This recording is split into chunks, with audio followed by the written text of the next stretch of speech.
Oh, there it is. Just give me a thumbs up if we're good to do our quorum, all right? So I'm going to have this special Board of Trustees meeting, get it started.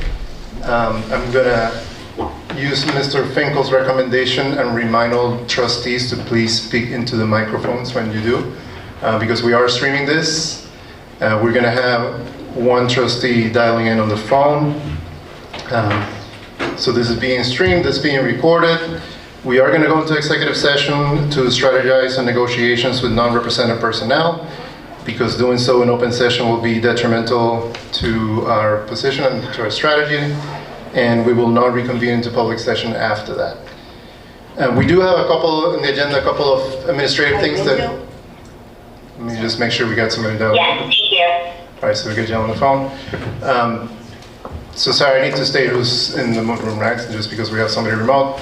So Jill, in the room we have Roger Jarrett, Sheila Kelly, Don Capello, Nick Poirier, Laura Burgess, Maura Webster, Samini Sampath, Bella Gorman, Raul Porras, and on the phone, Jill Schaefer.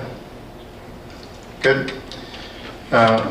So there's the agenda items that we didn't have in our regular board meeting last time because we had the interview. So we're trying to get through those consent items. I consider them consent items in the sense that we can vote on them. We don't have to discuss them unless anybody wants to bring it out of the consent agenda. And that's basically approving the minutes from the last time. But before we do that, is there any public comment? I don't think, Bella, we received any requests. Is there anybody in the room? So we do have some public comment. Please take it away. We haven't done this before, and then we were kind of expecting, obviously, a lot of opinions, and we got a lot of feedback from you. We do have a 2-minute rule on the public comment, but I think we can be flexible since they're not, I don't see a long list of. So first off, I'd like to thank you guys for the opportunity for allowing teachers to be a part of this process. It actually really means a lot to the teachers to help you guys out in giving you our feedback. Especially thank you for allowing a couple of our colleagues to be part of the initial, helping out reading resumes, being part of that group, and actually being part of that, unlike some of the past times. And thank you for actually having Mr. Tavern running the pre-meetings. That was actually really nice to see what we're actually looking for in an executive director as well. One of the things that had struck me while going through the whole process and then having the teacher interviews was the fact that Mr. Tavern was at one of the meetings and then very much absent for the other one. And that didn't really sit well with a lot of people. It kind of probably didn't give off the right about the vibes that we were looking for. Personally, I kind of feel like it'd be kind of nice if there was a board member that could have came and just observe what the interactions between teachers and the candidates was as well, especially since most of the time the candidates are going to be interacting with those teachers. We have two very different candidates. I'm not going to go into which one that I like better or don't like better because it's not up to me to decide. It's up to you guys to decide. And as someone who's been here for almost 14 years now, I've seen a lot of executive directors coming and going. It's a hard choice that you guys have, and it's one that affects a lot of different things here. It affects not only the teachers, the students, and the parents, but also the families. So a large part of me would like for you guys to ask yourselves to look at both candidates and ask how they would interact and how they would actually fit in personality-wise, which is a big thing. I've been here during times in which we've had a bunch of our colleagues and friends leaving because of executive directors and administration, as well as a bunch of times where it's just not kind of fun to work. But we've had two great leaders in the past who are here tonight, who've really helped us, recapture that love for being here and wanting to work here. So, in conclusion here, just keep in mind our day-to-day drastically changes based on your decision. The only other thing that I would ask is if we could possibly have some sort of committee to to tie it up at the end, put together like the lessons learned so that we know what did and didn't work during this whole process. Which parts actually worked for teachers, which parts kind of made us feel uncomfortable. It's just an idea, just something so that hopefully it'll be a long time, but next time we have to do this, it's something that you can pass on to the next set of board members that have to make this decision. So, thank you. Thank you. Appreciate it. Anybody from the board wants to comment on the public comment? You don't have to. I just have some really short things. For the teacher meetings, the board was specifically asked not to attend just to make sure that we were not influencing that, and we respected that request. So that was by design and by request. And I really like that idea of forming that committee, because I do think that we continue. There's one thing that we approve, and I think I said this in the last board meeting, that our secret sauce, a big part of that is that we do everything together and we try to involve as many stakeholders as possible. Sometimes that's difficult, but I think it's necessary and it's helpful, and it's part of how we get that buy-in, and we should continue to do that. So I definitely appreciate that, and we can take that back, and as we think about next steps, we should definitely consider that. All right. So like I said, we had a couple of consent agenda items that I hope we can get out of the way. So in your packets, you should have the minutes there's 2 minutes. Sarah, do we need 2 separate votes, and can we approve them both? 2 votes. 2 votes, all right. I will move to approve the minutes from January 5th, 2023. And I will second that. So Dawn and Sheila. Dawn and Sheila.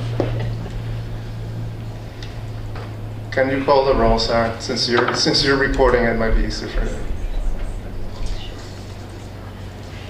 Bella Gorman, Yes. Don Capello, Yes. Jill Schaefer, Yes. Laura Burgess, Yes. Mara Webster, Yes. Nick Poirier, Yes. Ralph Forrest, Yes. Roger Jarrett, Yes. Sheila Kelly, Yes. Samini Sampat. Abstain. That's everyone? And I'll take a motion for the second set of minutes. I move to approve the minutes for January 28th, 2023. I second. Don and Laura. Dawn and Bella. And Bella? Yes.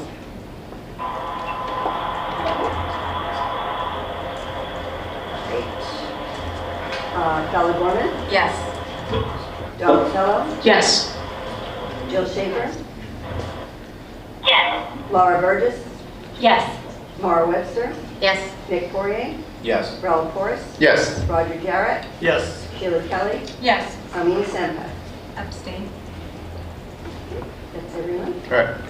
And the next vote is something that we said in January that we had to do, and then governance had a discussion about the goals for the current executive director that hadn't formally been approved by the board. So those were discussed by governance, bringing forward for approval. It's governance recommendation for them to be approved. They were included in the packet. Any discussion? Can we just go through that vote? I just have one question. Sure. On the timing, like moving forward for next year, will we be doing? the Yeah, we goals should do it. Yes. sooner? It's on our ideal board calendar. It was a total oversight on my part, so my fault. Just a But- clarification going forward, who on the board owns moving that forward? I just don't know the answer. Governance. So, governance, okay. But I guess discuss on governance, right? Yeah. Yeah, okay. That's just so I can be. Make sure the governance chair agrees. No, I did that face because I was confusing it with the ED goal, sorry. Okay. Any other questions? Take a motion to approve Motion to approve. the goals. ED goals. So Roger, seconded by, I'll second that. Roger and Raul, I second it.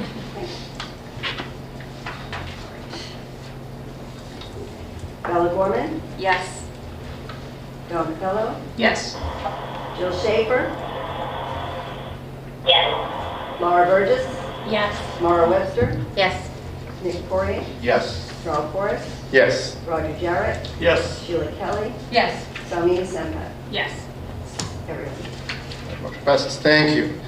So now that we got that out of the way, it's, the reason why we're here today is to make a decision on our executive director.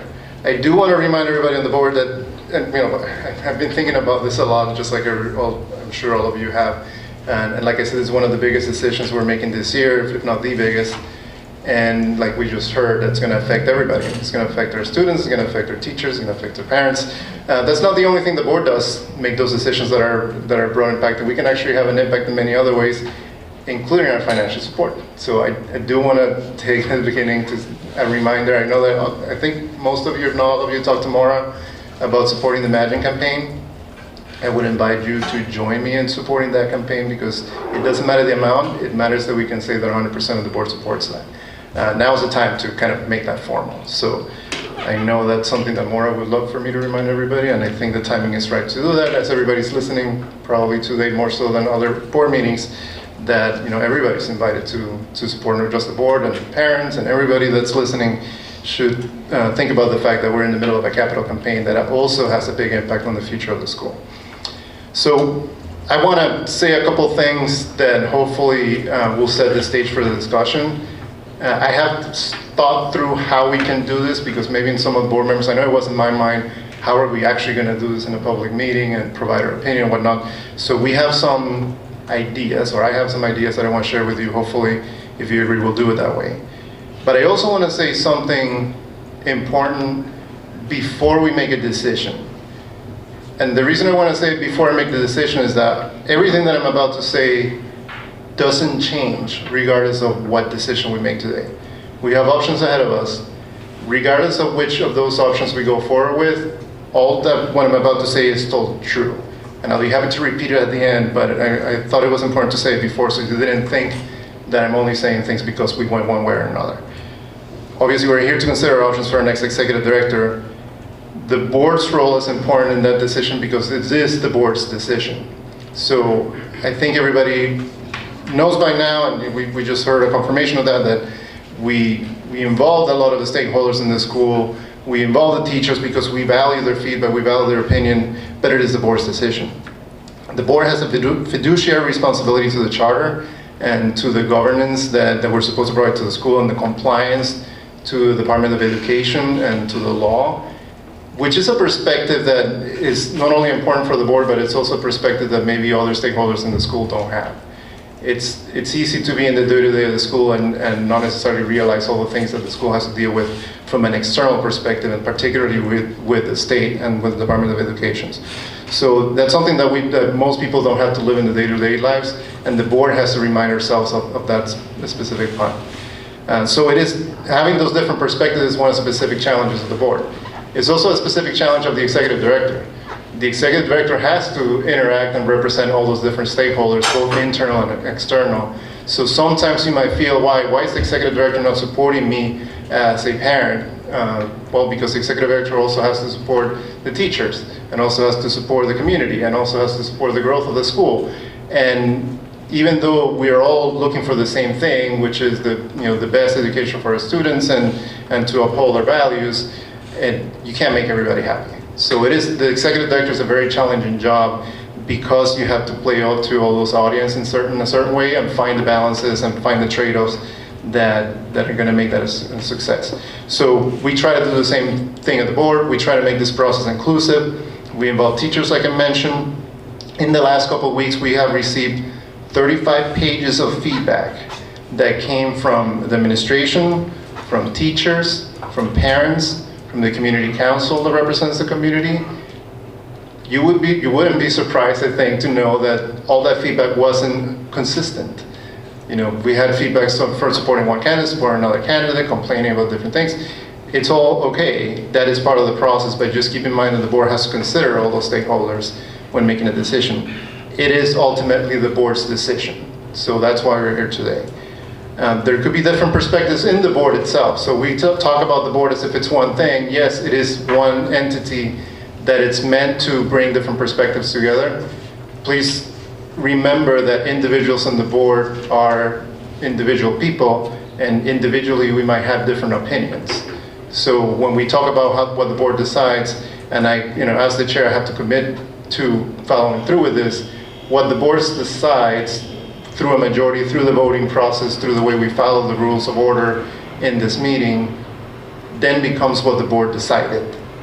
And if I disagree with that as an individual, I have to put that aside and move forward, because that's how we make decisions as a board. So just remember that. And when you approach a board member and you talk to a board member and you hear their opinion, if they share with you, also remember they're individuals, and that this is the time. And I think sometimes it's easy to forget it, specifically because of open meeting law. We cannot discuss these things by ourselves, at least not if we have a quorum of the board. We cannot discuss things before we get here. So this is the first time we're openly talking about the candidates amongst the board. So remember that there's board individuals and there's the board as a whole, which again, the board as a whole will speak through the process that we're following tonight. And that brings me to a very important point is, regardless of the decision, we're all going to support the administration.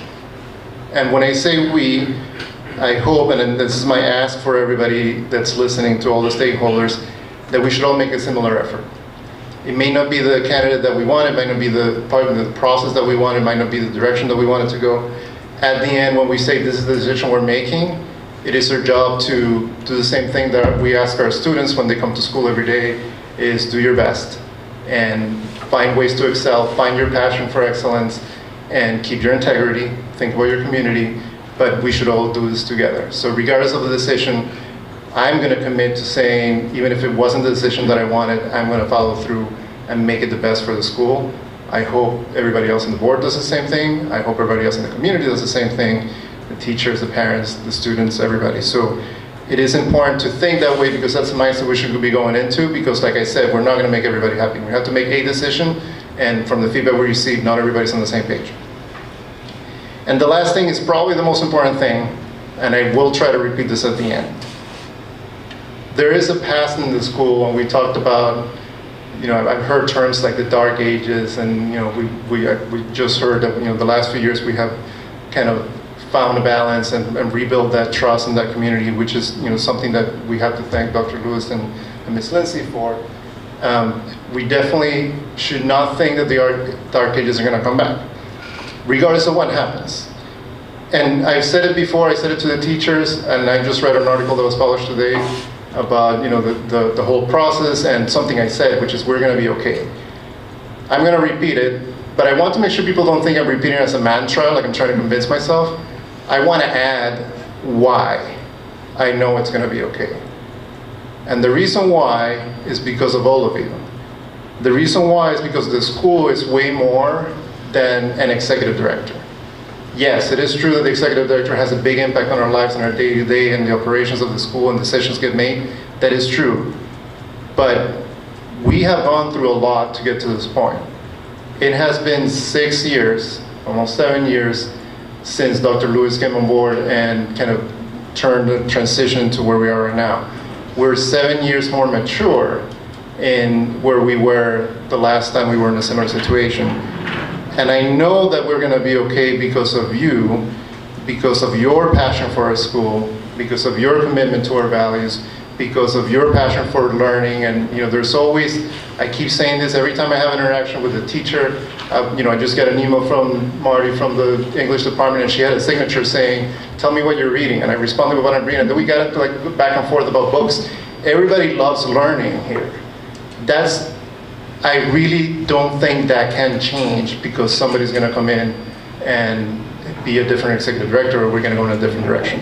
So again, I wanted to say this, not knowing which way the decision is going to make, because I know that's true regardless of what happens. We are going to be okay because the school is all of you. And you guys are going to protect our secret sauce by showing why that works, by showing this is what makes us different and what makes us successful. And we're going to keep modeling our integrity. We're going to keep pursuing our excellence. We're going to keep building and fostering community. So keep that in mind as we go into that conversation. I have a couple comments about the process. Like I said, that we have some ideas about how to run the process. But before I do that, does anybody else from the board want to comment on what I just said, or anything that you wanted to say before we actually start talking about the candidates?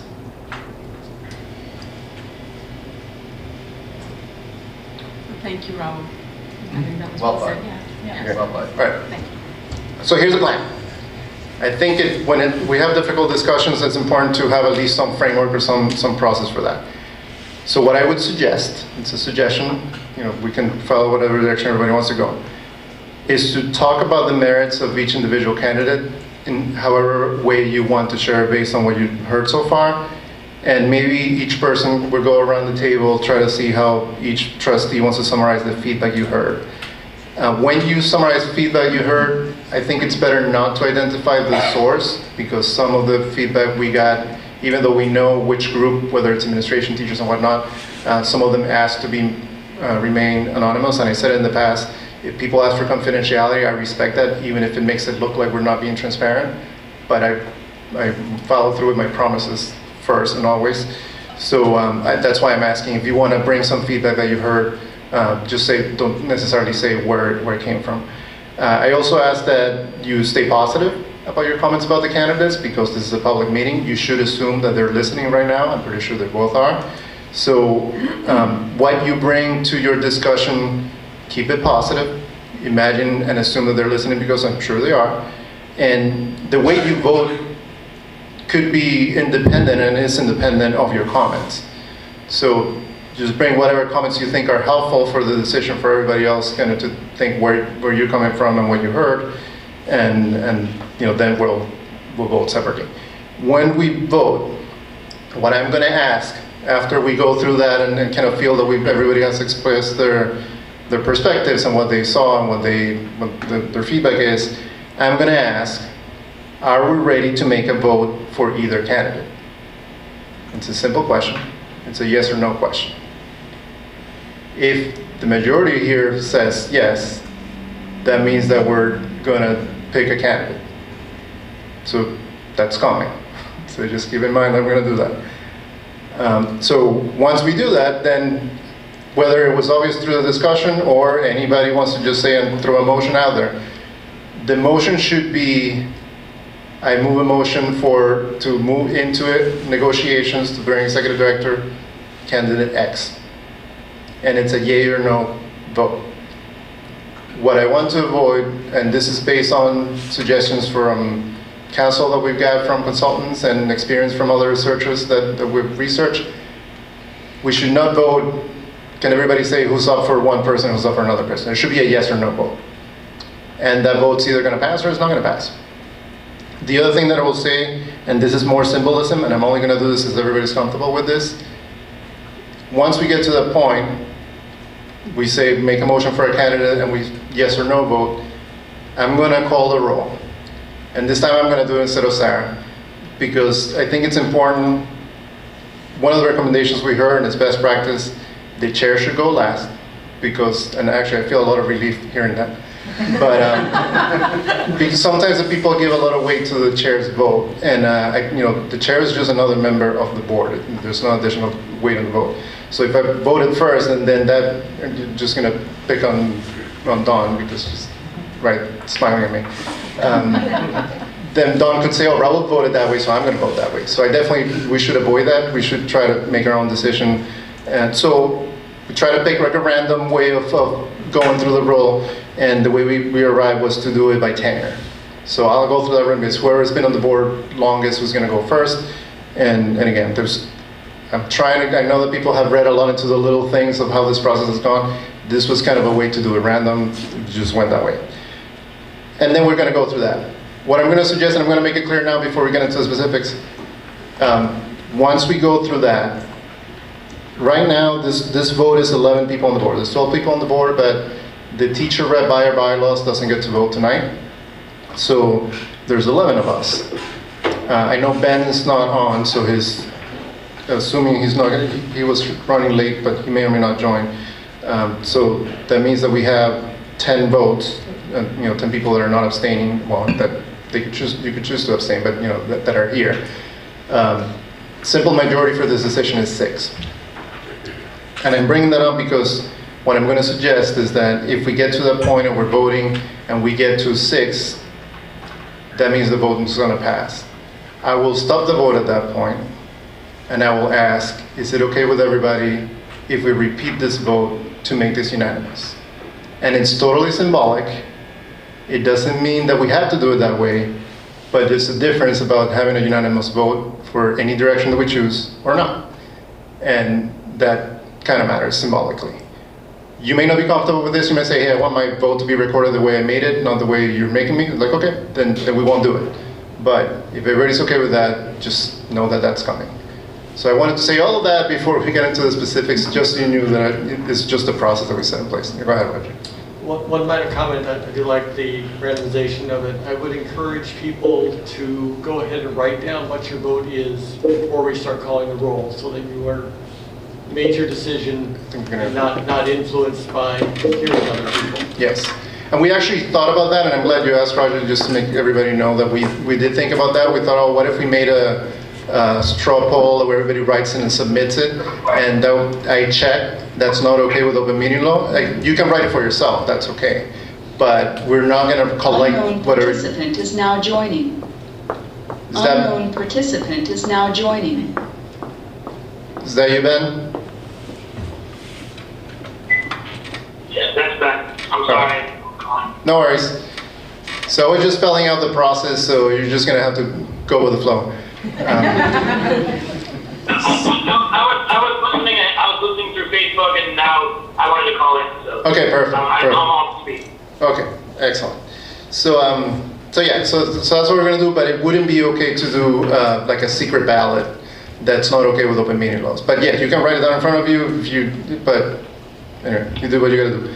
So if I go back to the beginning of that process, does anybody wants to start giving their feedback, talking about any of the candidates, and we can go around the table. Don't be shy.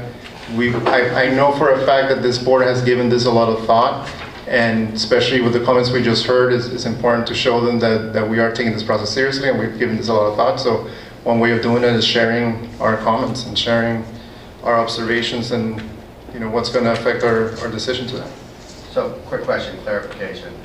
We're going to talk about how we've approached this and not necessarily give who our decision is right this second. Not necessarily, but if you want to say which way you're leaning, that's fine.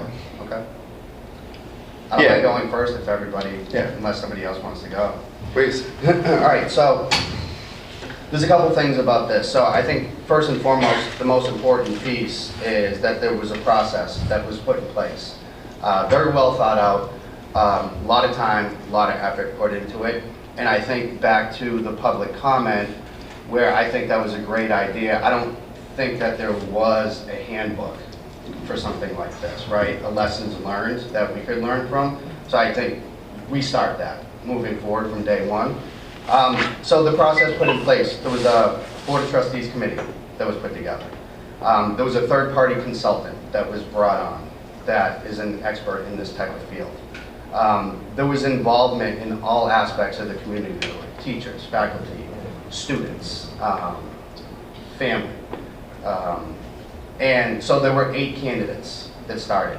8 candidates that this entire process felt were viable candidates. Throughout the process of elimination, we got down to 3. Closer to the end, it was unfortunate, but we had 2 withdraw for whatever, one reason or another. There were 2 that withdrew. So it left us with 1 qualified candidate that the entire process narrowed down to. There was a decision to bring back another candidate who wasn't part of the top 3, so that at least there could be this type of discussion for that. So, in my opinion, those are just, I guess those are facts, right? So those are things that can't really be disputed. The comments, when you open it up to so many different people and different types and different levels, you're going to get so many different opinions, back to what Rahul said. And everybody, when you open it up to that many people, whatever the decision is, you're not going to make everybody happy. So there's going to be a lot of blowback no matter what. And so I think keeping that in mind is going to be important, because you're never going to please anybody. I don't think that there's anybody that is going to be perfect and fill every single box that we have. So I did review 37 pages of comments. And there's kind of a common theme that I saw throughout the comments. And the common theme was fear. There was a lot of fear in these comments. A lot of fear that there was going to be change. A lot of fear that we were just going to be complacent. And I think fear can end up leading to an analysis paralysis. And where we put a process in place, and this has been thought out, with the candidates that we've had, the process has narrowed it down, and I feel like we do have to trust the process. And it's narrowed down to Lisa and Jess. And again, the feeling that I got from a lot of this was that Lisa didn't fully understand AMSA's secret sauce because she was an outsider. She didn't understand being a charter. With Jess, it was that she didn't have the experience or the leadership. And I think both of those are, they're true, right? I mean, it is what it is. But I think what we have to keep in mind, the secret sauce is not necessarily the ED, right? It's the school, and it's everything that makes the school what it is. And I think that, you know, everybody at this school at one point started off as an outsider. Every single person was an outsider here who learned the secret sauce, who learned to be experienced. And so without saying, I guess, who my decision would be, I just think that you don't have to be an outsider to learn what AMSA's secret sauce is. I don't think that the secret sauce is ever going to go away. I think that it can be learned, and I guess that's my comment. Okay. I guess building on what Nick was saying, you know, what I heard from both candidates is collaboration. I felt for Dr. Mobley, I think throughout the interview process, it was all about collaboration, discussing with my team. Her 100-day plan was really, I want to observe, I want to learn, I am leading and learning. I didn't get the sense that day-to-day would drastically change. I got the sense that she really wanted to hear from the AMSA community. I did have a chance to review her binder that she brought, and in there was a list of interview questions that she would ask, you know, the AMSA community, the teachers, the admin, the parents. They were very specific. She wants to understand the secret sauce. That's what I sensed just from looking at all of her material. I also heard her say that any new idea she wanted to discuss with you know, the AMSA teachers and leaders, and you know, anything that they would implement would be done in baby steps. And she liked the idea of pilot programs, observing the pilot program and seeing what works and what doesn't work. So I just didn't get from her that she would make some drastic changes. Jess also, I think, would be very collaborative. I think she's well known in the community among her peers, and she did say many times that she does have a steep learning curve, but at the same time she will be communicating, discussing with with her staff to help her, and I think that does create a collaborative environment as well.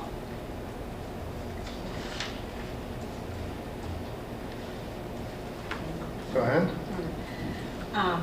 So I'll start by saying thank you to all the candidates and who took the time to apply and go through our process. In and of itself, that is very valuable to us, and I really appreciated being a part of it as we evaluated everybody. And I want to thank the members of the search committee and John Parvin. Again, there were countless hours spent on those candidates, as Nick had alluded to. And then last but not least, thanks to Dr. Mobley and Jess Bowen for taking the time to participate in our day-long interviews.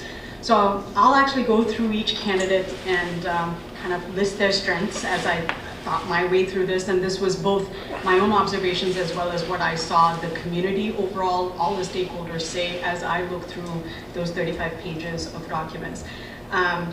Dr. Mobley demonstrated strengths as an administrator, involvement with students in creating opportunities.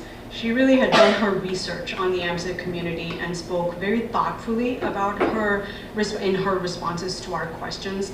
And she has very interesting thoughts on the approach to academic rigor. She's really honest about her gap in charter school experience and how she would close that gap. and she acknowledged the concern about change in leadership and reflected on her approach as being one of support.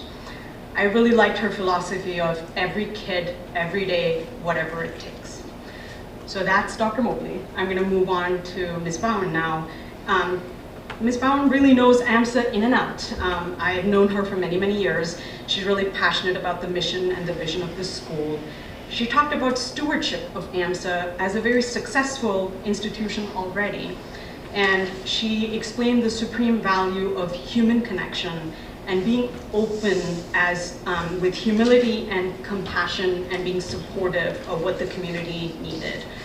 She also acknowledged her gaps in administration experience and spoke to how she would remedy those, and I appreciated her responses there. And she really emphasized the academic rigor of the school and how it's etched into the mission. I felt like I really got a chance to hear from both candidates, and I have thoughtfully considered the feedback from various members of the AMSA community. I want us to put our students first, and I want us to think about what our students need as we make this vote.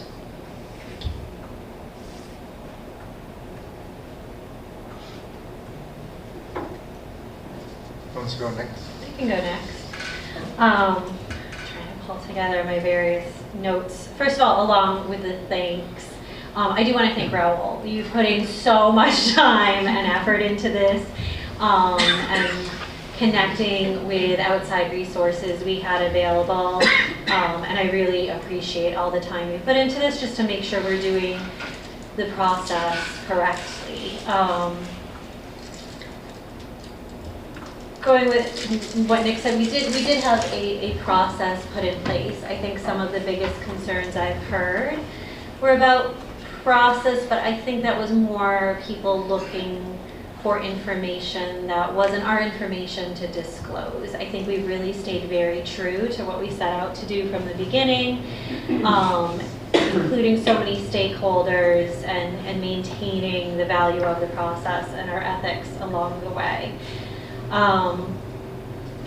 Other general comments, I definitely think going along the sense of fear, reading some of the feedback, I think all of the candidates presented, and for some cases were viewed through that lens of fear. And I think it's something we need to both acknowledge and know exists, but also recognize that was the lens they were being viewed through. And the other thing is just AMSA has simply amazing teachers and administrators, and I think they're stronger than, together as a collective than any one executive director. And I really feel confident no matter what the outcome, they will continue steering AMSA in the right direction, focusing on amazing academics and amazing students, and making sure their experience is good. Getting to the other two, I think the merits and the difference are very much, one candidate, Jess, has just the deep background and connection to AMSA and the community. And it takes time to build up that institutional knowledge and those relationships, and I don't want to disregard the value of that. And so that is her biggest strength, is her experience and connections to AMSA, to the community, and the historical knowledge she brings. Whereas with Lisa, she's bringing significant administrative experience already. Serving for 11 years in her role as principal does show some longevity in that area as an administrator.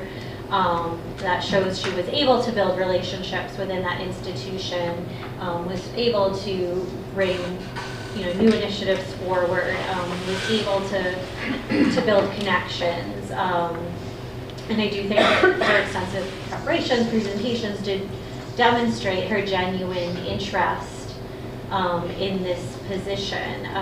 It was above and beyond what was asked, and she did put in quite a lot of work for preparing. I do think both are going to come in as collaborators. Neither wants to come in and throw anything out the window or say we're going to have a new special sauce that AMSA will now follow. And I think that's a positive thing about both candidates. I don't see anyone coming in here trying to to drastically rock the boat. And then with Lisa, again, with that administrative and leadership experience, we have to keep in mind what's coming down the pipeline with AMSA in its future and the importance of the commitments of the new buildings and the fundraising and the significant administrative pieces that are coming with that, and thinking about what do we want the executive director to focus on and what do we want the amazing other administrators and teachers to focus on in that decision. And I guess that's a quick summary of my feedback.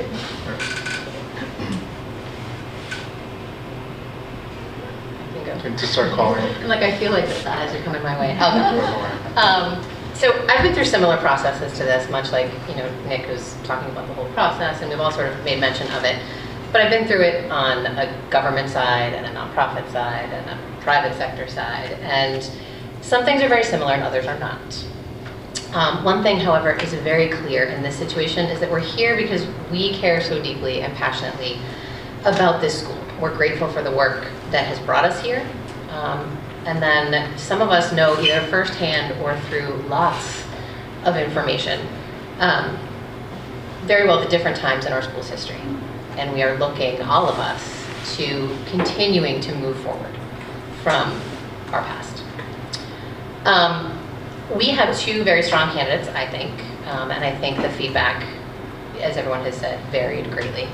But I think the feedback is along the same lines. We have strong candidates. They both have learning curves. They're both, in the way they speak, in the way they present, very passionate individuals who care about learning. And that is one common theme that I saw a lot, and I took away a lot from the comments that we received. I thought of things from the lens of our core values, which we see when we look around the room and everywhere. And so I wanted to speak a little bit to that, because I think for me this whole process has come back to what our core values are. And community first. We are a strong community. We are a different board and a different community altogether, thanks to the leadership of Ellen and Anders over these past years, bar none. But they have taught us well. They have trained us. They have showed us how good community comes to be and how good community stays. And I think that's important because those are values that we all have as a community. Community is openness, it's not closed. It's not community except for people on the outside. Community is not exclusionary. Community is all of the things. And also the fact that we're welcoming. We don't exclude our new sixth graders because they're new.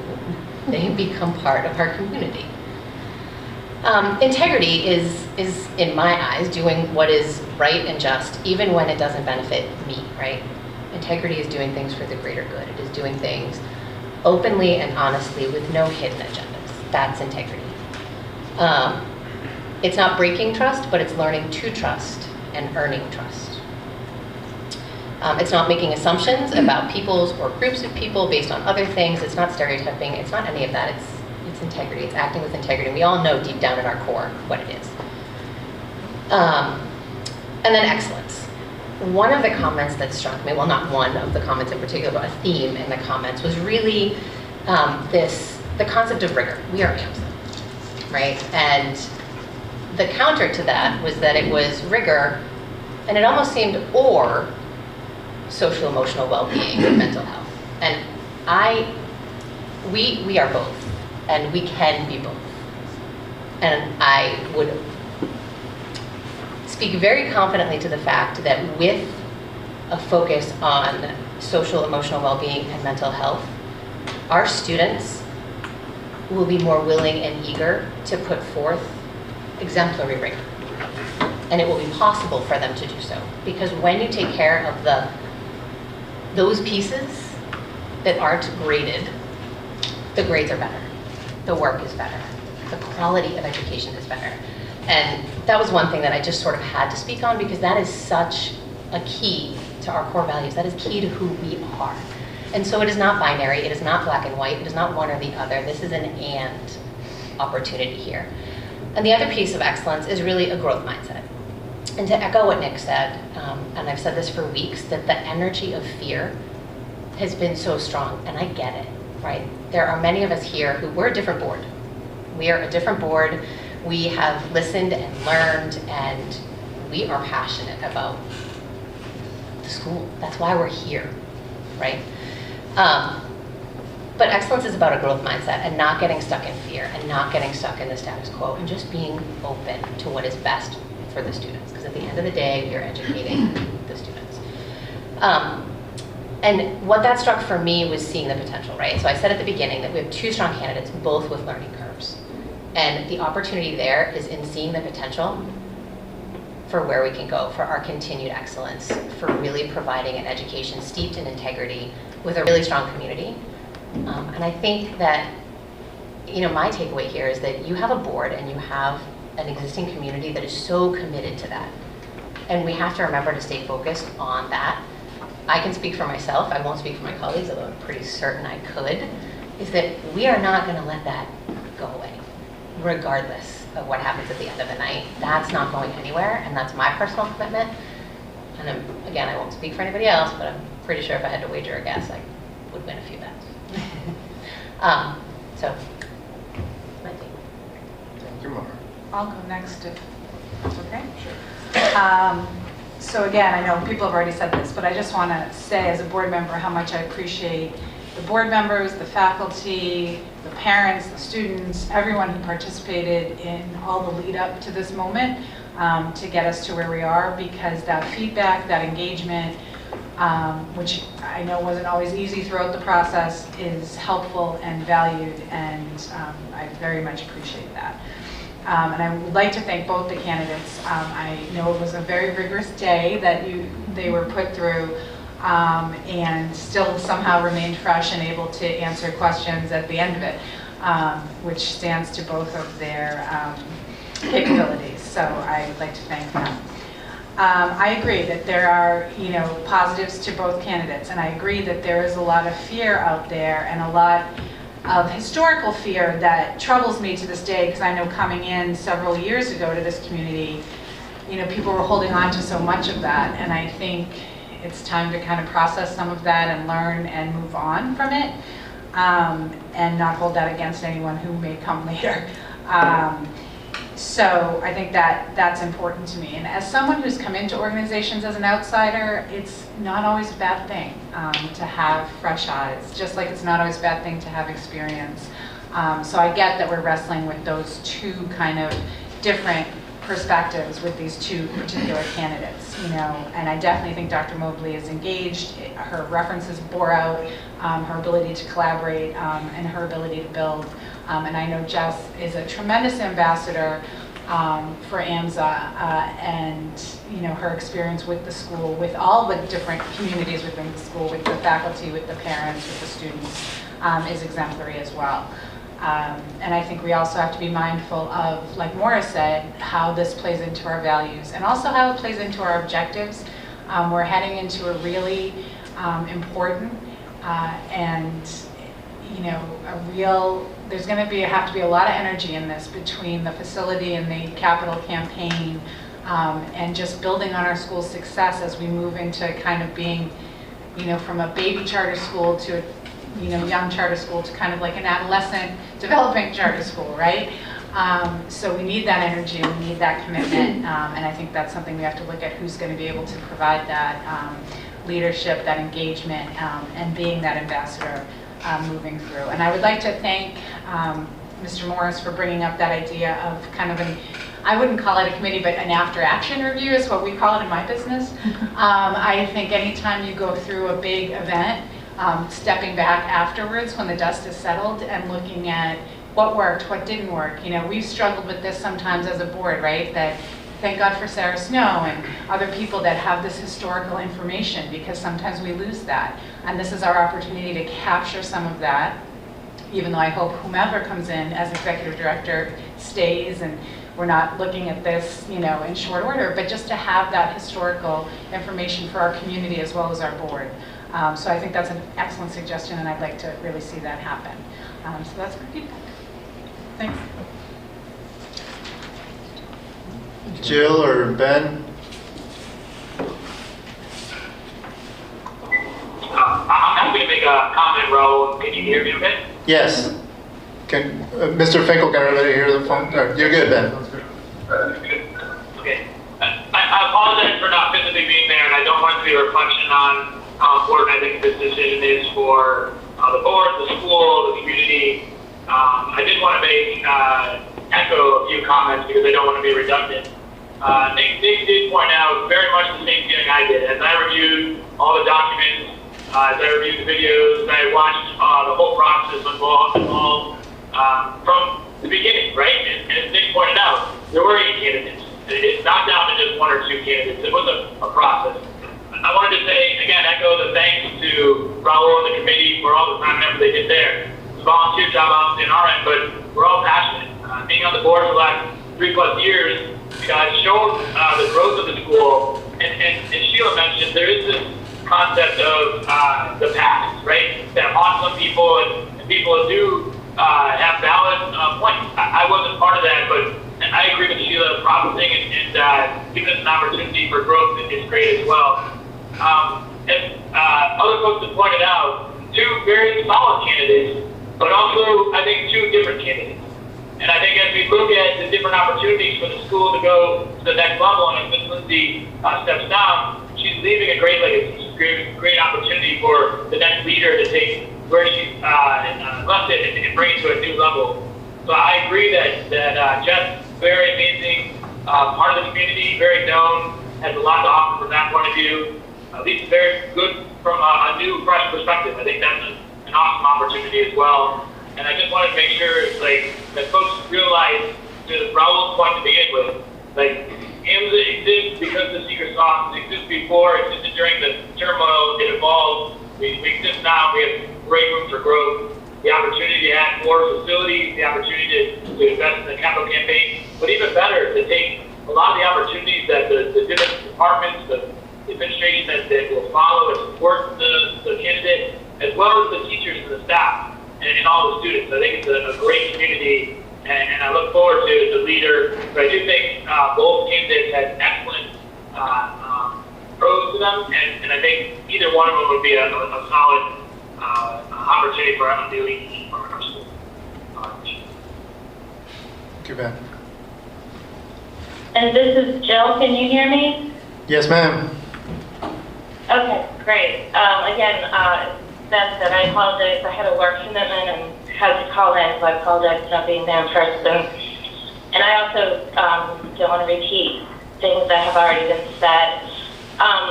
My opinion is that we do have 2 great candidates, and I echo everything that has been previously said about the fears and moving on.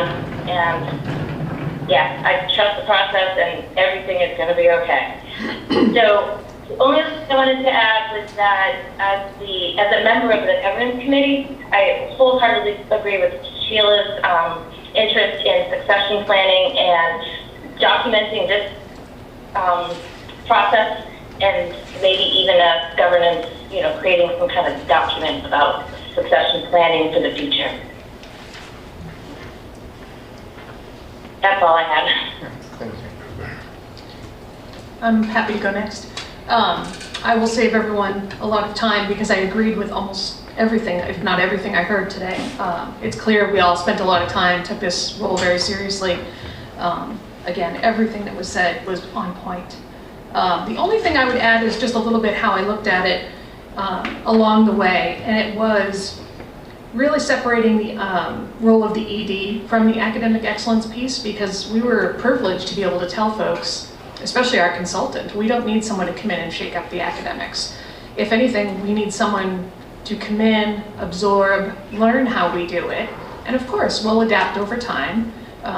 Education changes, college admissions change, but those are small, I consider them changes that sort of, they're slow, and they involve a lot of thoughtful review. So, not to belabor the point, we were able to tell the candidates we don't need someone for that, but what we do need is for someone to hit the ground running, because we're in the middle of a lot of things. We haven't mentioned the charter review process. We're right in the middle of that, and a lot of the qualities that one of the candidates have, transfers over as far as, working with DESE, developing school improvement plans, you know, a lot of the things at the state, they may have different names, but they have underlying the same goals, which is student success. So I did a lot of looking through the documents and just sort of what I, as a board member, think we need. And it's someone that can, you know, deal with the state, deal with all of the regulations, and thank God, and I say it, try to say it every meeting for Sarah Snow. We also need someone who can really understand budgeting, and we did have a candidate that brings budget experience, someone with fundraising experience. Although now with Marcy, I think that that just adds to our team. You know, we're miles from where we were when we first started the capital campaign. So what I did really was I looked at the 100-day plan to see, you know, based on what I think we need, what is this person saying to us? And I just wanted to read a couple of things more for the folks at home that haven't seen it. And she just talks about her first 100 days, you know, that she would spend her first 100 days listening, learning, and exploring with all stakeholders. And I'm just summarizing, with a goal to understand the traditions, partnerships, and opportunities to guide her. While thoughtfully carrying out daily operations to ensure the effective delivery of educational excellence and remain accountable to the Board of Trustees. So I just, you know, in terms of Lisa, I thought she just had a lot of hit the ground running administrative experience. I think Jess is also amazing. I hope Jess becomes part of a succession planning. You know, I don't think she'd be a terrible ED. I just think we'd be almost putting her in a tough position because that's a lot to learn at once. Dealing with the state, budgeting, dealing with a new building project, fundraising, it's a lot. So I mean, I don't want to scare anyone away because you have a very supportive community, but that said, everything Raul said about how it's really up to our community and touching on what Maura said, we're going to be a big part of whoever we choose, their success. You know, if we are open and willing, I think it works. I have great confidence in that. You know, I'm sorry to hear about the past at AMSA, but we have to think of today and the future, and we have to think of the students. So, you know, I think one candidate to me just has a leg up in terms of the ED work, but I certainly think that the other candidate would be an amazing ED in the future. So, I'll just leave it with that. Roger, you or I? I'll take next. I'll leave you and the chair's role for last. We have two amazing candidates for the role. But first, I'd like to again thank the candidates for the arduous interview process to put themselves forward, to volunteer, to spend a day in the interview process. I can't personally imagine going through that at this point in my own career, and especially in a most public forum. I thank them for their courage, perseverance, and integrity to put themselves forward. Also, thank you to the search committee for leveraging the process and providing us in the end, two candidates. In regards to the candidates, arbitrary, I'll flip a coin. For Jess, Jess helped write the AMSA secret sauce document. She understands implicitly what AMSA is, what AMSA goals are. She has board experience. She spent 4 years as a teacher rep, including in very challenging times. And she also was on the governance committee and worked the governance side of the AMSA board, so she has the board experience. And she has been with AMSA now for 14 years, so she knows AMSA. Talking about Lisa, her strength is leadership. One of her strengths is leadership. She's been in the same role in perseverance and leadership 11 years as a principal. This is the only job that she is applying for, so she's not putting her resume out to 10 different places to seek the best job. So she targeted this job. She created her 100-day plan leading toward it. She has development and fundraising experience. She has board and financial experience on serving on the school board. And again, I think we have two great and different candidates that are going for the executive director role. All right. I think for the most part, you guys have done a great job of being non-committal in your comments. So I have no idea where this is going to go. But I'm going to say I've heard a lot of the things that were incorporated in the feedback that we all received. So you guys are kind of summarizing that. You mentioned what I would call what everybody knows, quote unquote. Everybody knows the choice between the two candidates and how different they are. I'm going to choose to tell you what I didn't know that I learned through this process, or what I didn't know even with Lisa being an external candidate, since I didn't know her at all, what I learned beyond the paper and beyond what you might see from the couple interactions that we have with her. So I'll start with Jess. Obviously, the obvious part is that she knows the school, she's passionate about the school, everybody loves her, and she's doing this out of passion. What I was glad to learn from looking through her resume and talking to her is how she's working on that educational leadership part of her education. She's actually going through a master's right now. She's building that up because she thinks that she can give back more to the school that way. She also counts on her team to fill in those gaps. So those gaps that everybody's some people are concerned about, she has a plan for that. And she talked about her hiking sticks. I love her analogies, by the way. I still can't get past the cleavage word, but other than that, her analogies are always great. So the hiking sticks, the leadership team. And we learn a lot through this process, not just about the candidates, but also about the school.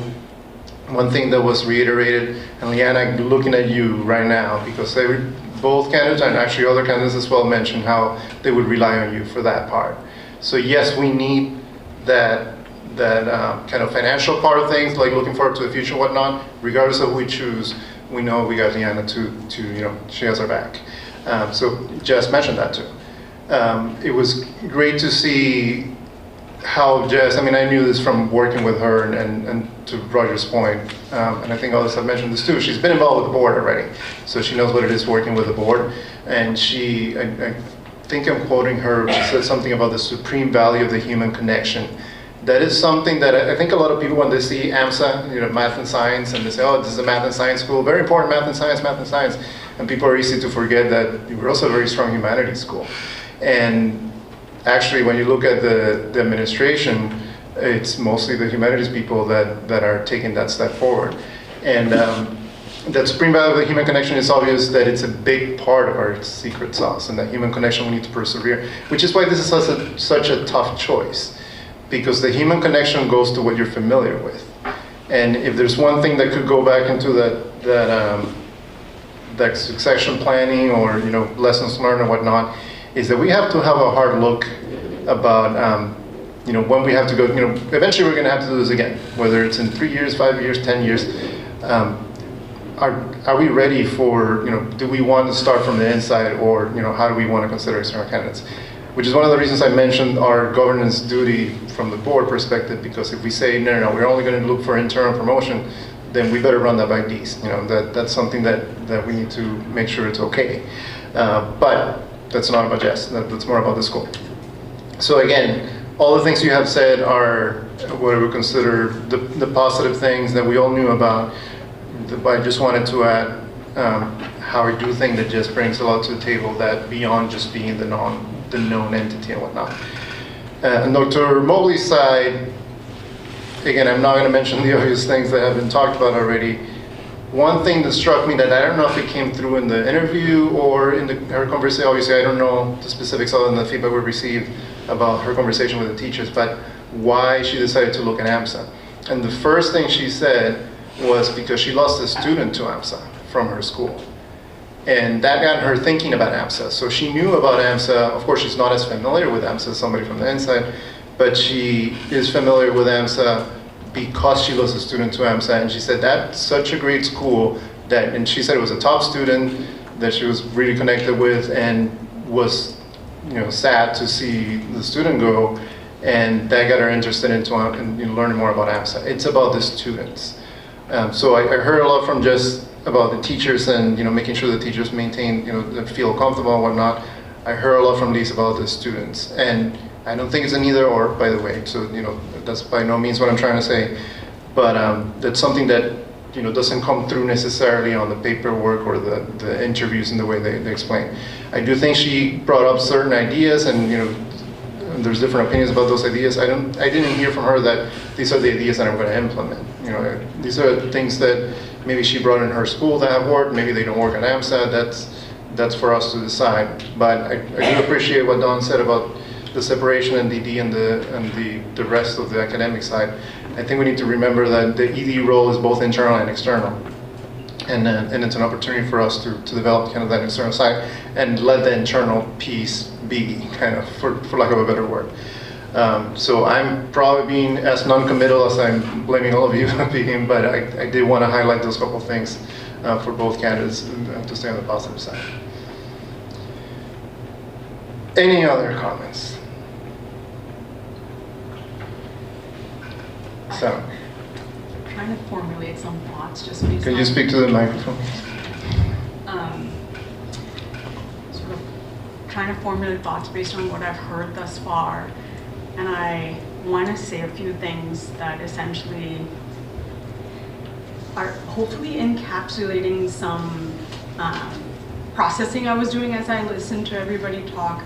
And I'm just going to stick to, this is not about the candidates, this is about us as a board and about our relationship overall with the community.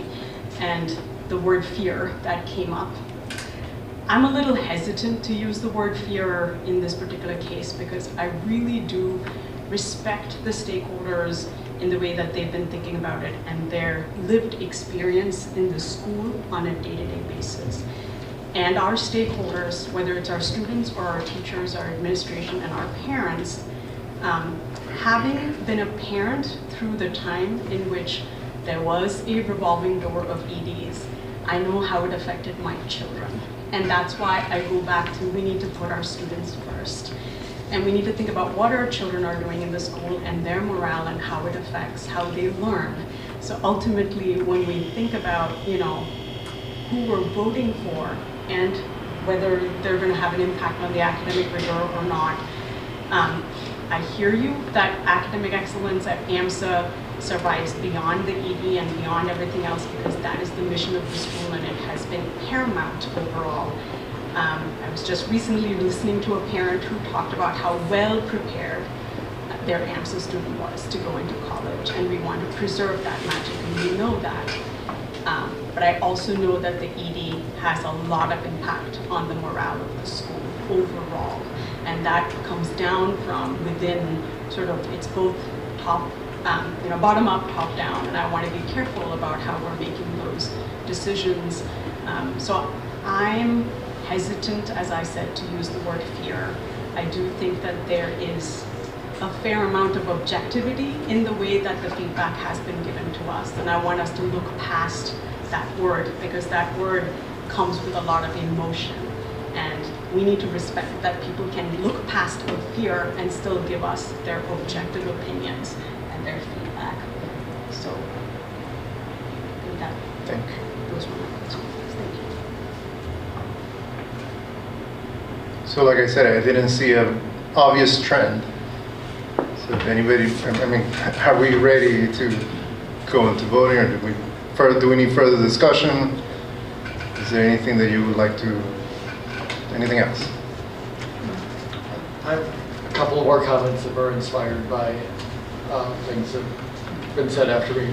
First, I'd like to second what Maura said, that we need to do rigor and SEL, and they are it's circular.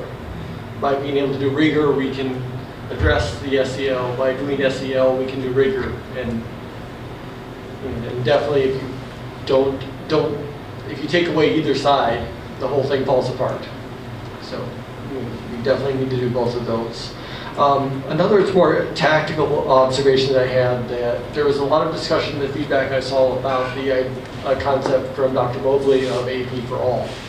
And in the dinner time conversation, we discussed it probably in a little more detail, or I took a deeper dive into it.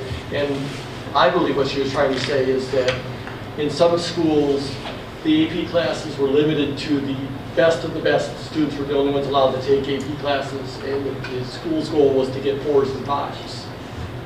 And AMSA school is not that. And I think that Dr. Mobley's school is more saying the same, is really saying the same thing, that the AP classes are open to as many students that are ready to take them. We're not going to take the cream of the crop and send everybody else off to the honors class. So that's just a feedback that I observed during our dinner time conversation. That's fine. I also wanted to talk a little bit about the mental wellness, echoing Laura and Roger. In the past few weeks, we just recently experienced the sudden death of a young person in our family who died of a drug overdose.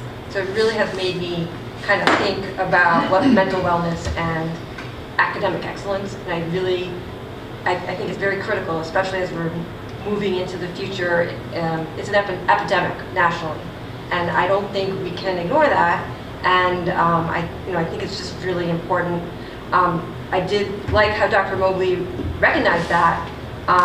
She said something like her philosophy of a child is if they're not in a good mental space, they will not work well academically. And that was just a quote from her that I wrote down. And she did, she went into some programs that they created at her high school to help support, mental wellness.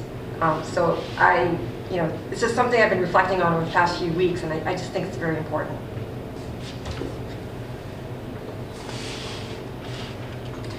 Do you feel like we got enough of a sense of how Dr. Mobley or Ms. Mallon would handle the challenges that have come with mental health in general being something that has increasingly taken center stage as part of, actually not just AMSA, everywhere in society? So I just felt that I rewatched the parent interview, and for Dr. Mobley and for Ms. Bowen, and there was no questions being asked, and the first thing that Dr. Mobley started talking about was mental wellness, because she had just come off a discussion with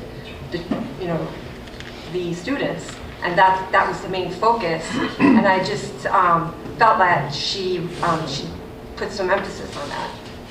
Just to jump in, I don't want to cut you off, Bill. No, that's fine. I was in the meeting with the students, and I'm not comparing candidates, but just giving some feedback. I was able to see Dr. Mobley with the students, and the only things they really asked about, other than, are you going to make big changes? There's those questions that you're going to always get, and I respect that. But when they got to this more serious questions, they were all about mental health.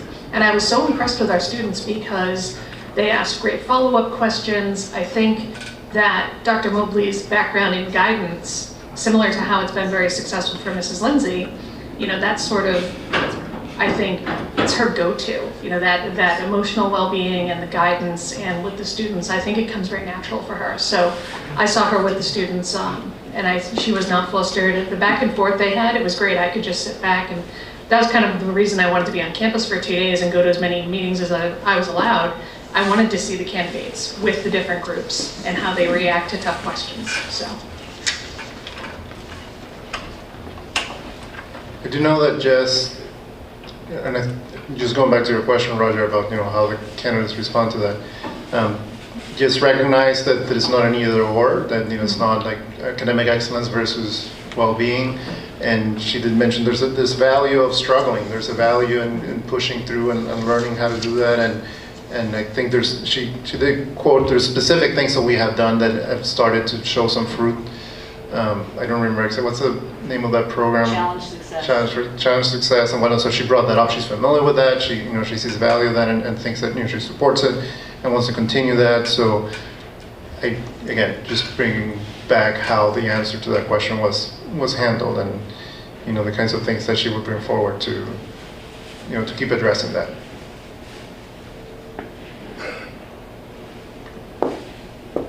It's an important point, Roel, that we're educating resilient human beings, right? That's the goal. Real life is out there, right? Whether we're ready for it or not, it's there. And resiliency is important in how we do it, and giving them all of the tools, right, that they need. And there's balance in that, which I think is really important. I also, reflecting on so many of your thoughts, I want to be clear that there's no diminishing in my remarks, I think, on the trauma of the past, because I think I have a deeper appreciation over these past few years of the varying forms of trauma and how it carries through into our everyday lives, our decision making, all the things we do. And it's real. And I want to be clear. I felt like I needed to throw that out there. I think that's a good point, Maura, because we're also still seeing the resilience from the students and the staff from COVID. I think that's something, when was the last time we mentioned COVID and what that did for our community? So thank goodness that everyone is resilient, because that was not easy, and I think we're still feeling the effects from that. All right. We are here to make a decision, though. I'm just going to ask. This is not a vote, it's just a question. Are we ready to make a motion for either candidate? Yes. Yeah. Yes. Okay. I would not like to be the one making the motions. And just for order, following the order that I'll make a motion to... is to enter into to pursue negotiations with... Yes, to pursue negotiations with... I have to say the name. You have to say a name. Yeah, that was the whole point. So just to be clear what I asked. Lisa Mobley. Okay, Lisa Mobley. So, like I said, so that's the motion that's on the table. I'm going to go one by one. Just like every vote we make is yea or nay. And like I said, if we get to 6, we'll stop the vote, and I'm going to ask the question again, and you can answer however you want. I'm going to second the motion. I'm sorry. Just so We need a follow second. procedure. Okay, sorry. So that was That's Nick and Dawn. Nick and Dawn. We do need a second. This is Jill. I didn't hear the motion. Oh, you didn't hear the motion. It's to... Because I mumbled through it, I'm sorry. I'm going to repeat it, and you can correct me if I say it wrong. Is to authorize the board to enter into negotiations for hiring as executive director Lisa Mobley. Okay, got it. And now we're going to roll a call by tenure. So Roger, you have the luck of being the first one because you've been on the board for the longest. I vote yes. Okay. Jill Schaefer. No. Maura Webster. Yes. Nick Poirier. Yes. Ben Hamill. Yes. Sheila Kelly. Yes. Samini Sampath. No. Bella Gorman. Yes. We have 6 votes for yes. Is everybody okay if we repeat the vote to have a unanimous vote? And if anybody's not, just tell me. You're not okay? I would like to make, we can go around the room, but I'd like to make a statement. Oh, go ahead, make a statement. We can leave the vote in there until you make a statement, and then we can decide what. So would you like for that to happen, or? If you think your statement's timely, then. Well, what I meant is that I think you were looking for a unanimous decision. And yeah, I'm going to explain what I said at the beginning again, just to make it clear why we were doing this way. It's a total symbolism. At the end of the day, the decision is what gets approved by the board. So getting a unanimous vote, the only difference is that we say it was a unanimous vote. That's it. Everybody watching this and everybody that watches the recording later will know that the vote wasn't a unanimous vote. So if you're saying that doesn't really matter, that it doesn't make a difference, we can continue with the vote and record everybody's vote. But if you're okay with it, following the counseling that we got externally, that could be a good thing too. Sorry, Nick. One thing I was going to say, I think with the amount of effort and thought that was put into it, I feel like everybody should be able to say yes or no, just out of respect for the process. And I completely understand where you're coming from too, where 6 is the majority vote, but I feel like everybody should have a say in the amount of effort that we put into it. I would agree. Yes. I do. And then we follow through the vote will be recorded as is. Okay. So you want to make your statement now, or do we want to continue the roll call? We don't usually interrupt a vote for a statement. I Okay, can go so- through the rules. I don't mind. I just don't want us to have to. All right, so let's finish with the vote Normally, then. It's normally, according to Robert's rules, a first, a second, discussion, and a vote. Okay. So I just don't want to. No, good I don't point. want the vote to be void. So Dawn, you're next. Yes. Laura? Yes. And I'm going to say yes. Ben. Ben, we got Ben. Ben said yes. Sorry, I missed that. And the motion passes. Samini, you want to add your comment? Yes. I think, again, having thoughtfully considered and heard from both candidates and looked at all the feedback from various members, again, I go back to the expectation for our students being stability, high expectations, and well-being. And in my mind, even though I was part of the whole search process and I watched it play out in the way that it did, I will say that I think AMSA today actually needs us to explore a different option. And I do think that we, in my mind, I have the confidence that we can do the work to arrive at that right solution. But of course, having seen the majority vote in supporting Dr. Mobley, I will do my best, and I pledge that I will work with the rest of the board in ensuring that AMSA is successful and that the candidate is successful. I do have a closing comment as well. Not about my vote, but about going back to what I said at the beginning, and I'm going to repeat it, what I said at the beginning. There are bright days ahead for AMSA. And again, the reason I'm saying is not because of how we voted or what happened tonight or what will, the immediate future is about all of you that will make that bright future a reality. And I'm confident that that will happen. I would have loved to keep Miss Lindsay around for many years to come, and the great team that she has built. But we have to respect her wishes of going to retirement. We knew that this, whether it was today or a year from now or 2 years from now, is something that we have to deal with. And I don't know how different the situation would have been next year if we did this next year, or 2 years from now if we did this 2 years from now. So at least we know, and I think in knowing, we can take a lot of that weight off our shoulders and work together to make it a success. And I'll make the same commitment that Samini just made, that I will support, again, everything that happens from now on for the school, regardless of who's ahead of the school, and I'm looking forward to that. So I know it was a very difficult decision. It took a toll on all of us. It took a toll on me personally, so I'm glad we're past the decision, but I am confident that I'm looking at Mr. Naraki here, that he's part of that future, regardless of what role he's in. I did say that I learned a lot about the school through the process, and a lot of the things that I didn't know even after being on the board for 6 years.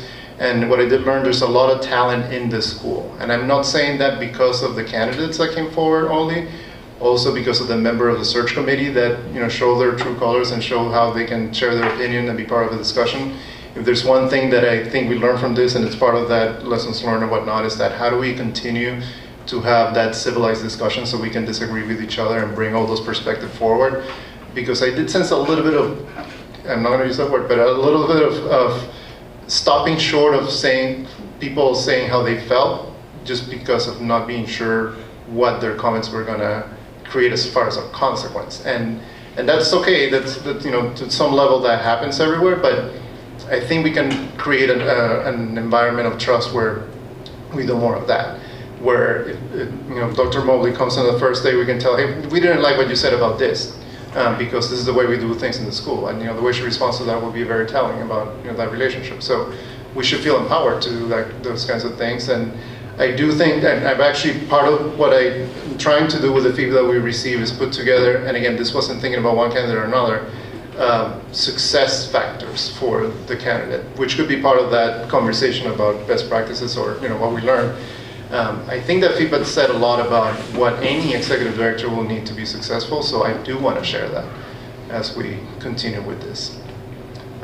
So again, we're all going to be okay. It's going to be bright days ahead, a new direction for AMSA, I'm sure, but we're going to protect our secret sauce as much as we can in the most appropriate way as we look into the future. Any other comments? Otherwise, I'll take a motion to move into executive session. I just wanted to add one little thing to what you said, Phil. It's up to us, like the collective, right? All of us. I don't think it's one group or another, but it definitely, I want to stake our ownership in this success and in this process, because I think that's really important, that no one's alone. The faculty's not alone, the staff aren't alone, the students aren't alone. We are all in this with the same goals and objectives in mind. So let's get to it. We need a motion for executive session. Unless anybody has any other comments that they want to make in public? I think the only thing I would add to build on to that, I don't think this is the final step in this process for the board. This is really step one. We're not, done. Yeah. I feel like we're so committed to making this next person and this transition succeed that by no means I don't think anyone on this board thinks job is done. If anything, job is just beginning. We're just, that's a good point. And that's kind of what I was talking about, the success factors and whatnot. We're all in this together, and the transition year for whoever we would have picked is a transition year. So I have the honor and the luck of being the board chair during that time. All right. Take a motion to move into executive session. So moved. Do we have any, we don't have any visiting guests at this executive session, do we? Okay. Make a motion to move into executive session and not to return to open session. I would just amend that to say to enter into contract negotiations with non-represented With personnel. non-represent, yeah. And I said at the beginning, I can say it again just for process. We're going into executive session for the purpose of strategizing on a negotiation with non-represented personnel, because doing so in open meeting would be detrimental to our position. So I will second that. Seconded with by my Don. amendment. I can roll the call since I already have everybody's names in front of me. Roger Jarrett, Yes. Jill Schaefer, Yes. Mara Webster, Yes. Nick Poirier, Yes. Ben Hamill, Yes. Sheila Kelly, Yes. Samini Sampath, Yes. Bella Gorman, Yes. Don Capello, Yes. Laura Burgess, Yes. Raul Porras, yes. The motion passes. We'll call you from the room next door, Jill and Ben, because we're going to have to switch phones. Thank you, everybody.